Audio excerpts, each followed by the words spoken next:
قبل از اینکه پسرت اینا رو توی کشوت پیدا کنه خودت بهش آموزش بده پریود چیه.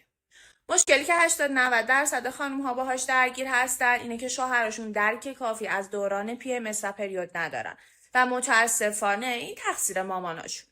به پسرت بگو پریود جزئی از روند رشد دختر بچه هاست تا به یه خانم بالغ تبدیل بشن و در آینده بتونن بچه دار بشن. پس ما باید تو این روند کنارشون باشیم، کمکشون کنیم و درکشون کنیم. بهش بگو این دوره 3 تا 7 روز است که هر ماه برای خانم ها تکرار میشه و ما باید تو این دوره کنارشون باشیم. ممکنه بد اخلاق‌تر بشن، حساس‌تر بشن یا گریه کنن.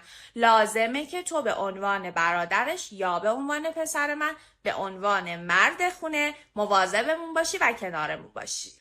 ازش بخوا برای خواهرش کیسه آب گرم آماده کنه، خوراکی بهش بده، ماساژش بده، مسکن بهش بده یا حتی بعضی وقتا بفرستش تا بره براش نوار بهداشتی بخره. مطمئن باش همین آموزش کوچیک میتونه یه تاثیر بزرگ توی زندگی عاطفی آیندهش گذاشته باشه و یک دعای خیر برای تو باشه.